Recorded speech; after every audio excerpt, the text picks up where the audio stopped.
I just felt like I was so addicted to this kind of false version of my life that it was just taking over. And the thing that really upset me is the press ran with that. They were saying, oh look, he's not the perfect happy-go-lucky kid you think he is. He's having a nervous breakdown in New York. If I was having a mental breakdown, that's not for you to report on. They took the story in the wrong direction and they kind of painted people looking for help in the wrong light. Host on this podcast on purpose. Wow. And how we give love to ourselves and how we give love to others.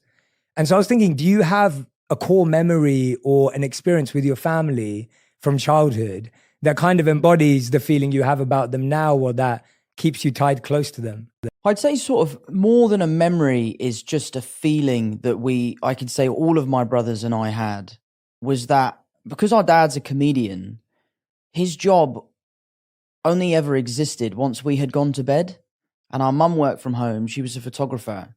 So to us as kids, our parents didn't really work. This dream of one day having kids and putting my work to bed and just kind of being there as a dad, because I really admire how my dad was around. You know, being a comedian is a very, very volatile job. The highs and lows are so extreme. And as kids, we never saw that.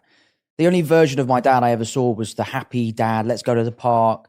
We used to play this game called Golf Goals, where we would go down to the park. There's like this big blue metal goal, and we would just fire golf balls into that goal every day. And he would give us 10p every time a ball went in the goal. And that was kind of the foundation of our golf and all that sort of stuff. So for me, broader than a core memory was the idea of always feeling connected and safe within my family unit. And I think a large portion of that is that my mum and dad have always been such a solid team, and they've always been there for us. Sure. Have they opened up? Absolutely they have. And it's not even sometimes things that they've told us. It's just things that we've grown up to recognize. As a young kid, you know, you're not looking